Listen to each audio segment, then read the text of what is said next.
ఒకే ఒక మాట చెప్తా. మిత్రులారా, ఇప్పటిదాకా ఈ సమావేశంలో మాట్లాడిన పెద్దలందరూ కూడా నిన్నటిదాకా జరిగిన తెలంగాణ ఉద్యమానికి నాయకత్వం వహించిన వాళ్ళు, ఉద్యమాన్ని నిర్మించిన వాళ్ళు, నాయకత్వం వహించిన వాళ్ళు, తెలంగాణ రాష్ట్రాన్ని సాధించుకునే వరకు ఆ ఉద్యమంలో అల్లుపెరగకుండా పోరాటం చేసిన వాళ్ళు.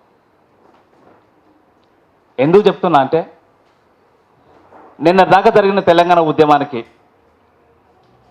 అంకురార్పణ చేసినప్పుడు ప్రధానంగా 2 అంశాలు చర్చకు వచ్చినాయి. ఆ 2 అంశాలే ఇప్పుడు జరిగిన సమావేశానికి పరిష్కారం అని నేను అనుకుంటున్నా, కాబట్టి చెప్పాల్సి వస్తుంది. 2 డిమాండ్లతోని తెలంగాణ ఉద్యమం నడిచింది.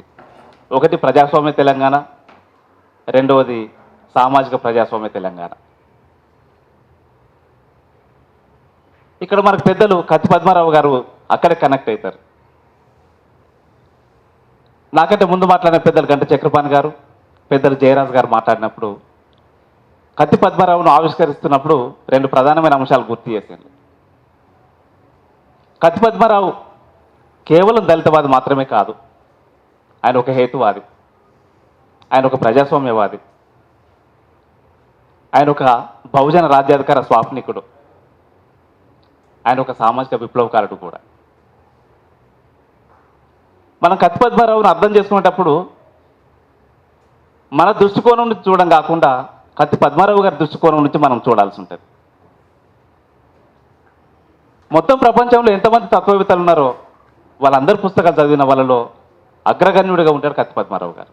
అంబేద్కర్ని చదివిండ్రు, బుద్ధుని చదివిండ్రు, మార్క్సిజాన్ని చదివిండ్రు.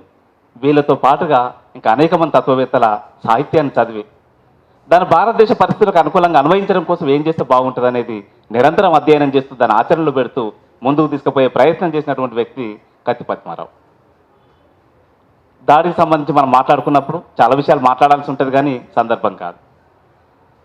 దాడికి సంబంధించి మనం మాట్లాడుకున్నప్పుడు మిత్రులారా, మనకు అందరికి కూడా చాలామంది పొయ్యిలు ఉన్న వాళ్ళకైనా గుర్తు చేస్తున్నా, చెప్పడం కాదు కానీ గుర్తు చేస్తున్నా.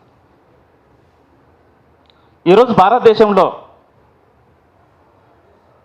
ముందు నుండి నిర్మాణం అయినాయి, ఇప్పుడు నిర్మాణం అవుతున్న దేవాలయాలన్నీ బీజేపీకి రాజకీయ కేంద్రాలుగా మారినటువంటి పరిస్థితి మనం చూస్తున్నాం. కొనసాగుతున్న దేవాలయాల నిర్మాణాలు, పూజలన్నీ కూడా ఈరోజు బీజేపీకి రాజకీయ కేంద్రాలుగా మారినాయి. దానికి పరిష్కారము బీజేపీ వాళ్ళు దేవాలయాలను కేంద్రంగా చేసుకొని రాజకీయ నిర్మాణం చేసుకున్నట్టుగా మనం విద్యాలయాలను కేంద్రంగా చేసుకొని రాజకీయ నిర్మాణం చేసుకుందాం. మిత్రులారా, విద్యాలయాలను కేంద్రంగా చేసుకుందాం. దేవునికి విరుగుడు, దేవాలయానికి విరుగుడు విద్యాలయాలే. విద్యాలయాలకు శాస్త్రీయ దృక్పథం ఉంటుంది, దేవాలయాలకు విశ్వాసం మాత్రమే ఉంటుంది, కానీ విద్యాలయాలకు శాస్త్రీయ దృక్పథం ఉంటుంది. ఆ దృక్పథాన్ని దృష్టిలో పెట్టుకొని మనం విద్యాలయాల కేంద్రంగా మన భావజాలను వ్యాప్తి చేస్తూ ఎంతగా జనంలోకి పోతే మనం అన్ని విజయాలు సాధిస్తాం.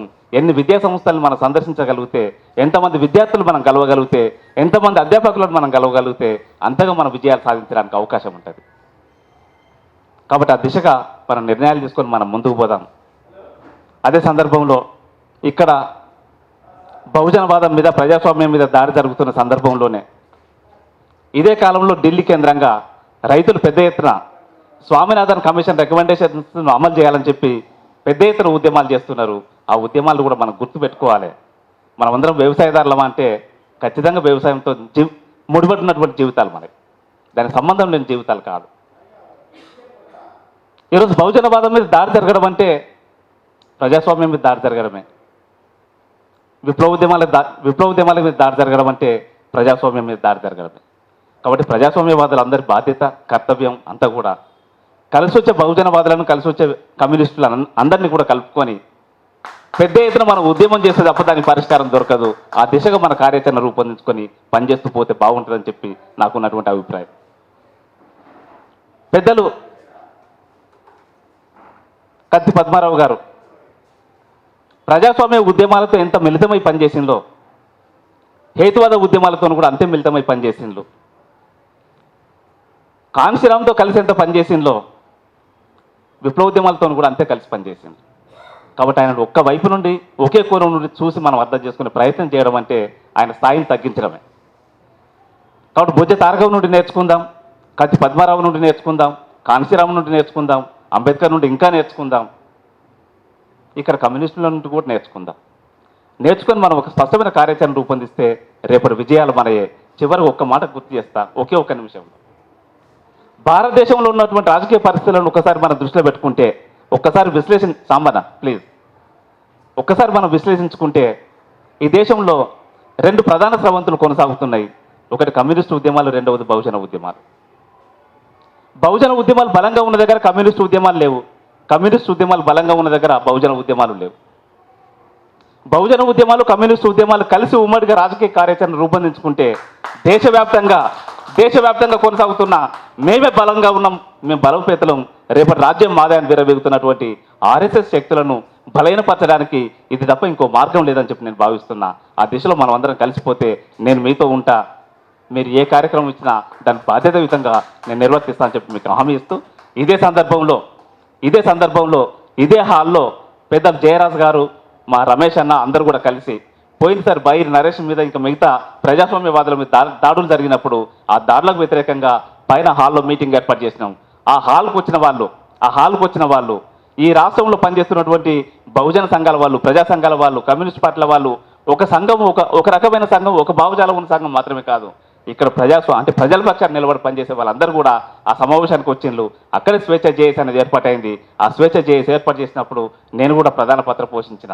కాబట్టి ఇక్కడ ఉద్యమాలు ప్రజాస్వామ్యవాదుల మీద జరుగుతున్న దాడులను ఎదుర్కోవడానికి నిరంతరం ప్రతిదాడులు చేయడానికి కూడా సిద్ధంగా ఉంటారు ప్రజలు. కాబట్టి దానికి ఎప్పుడు మేము సిద్ధంగా ఉంటాం. ఈ హాల్ కూడా సిద్ధంగా ఉంటుంది, హాల్ కూడా స్ఫూర్తినిస్తుందని తెలియజేస్తూ నాకు ఈ అవకాశం ఇచ్చిన పెద్దలకు ధన్యవాదాలు తెలియజేస్తూ జై భీమ్, జై తెలంగాణ.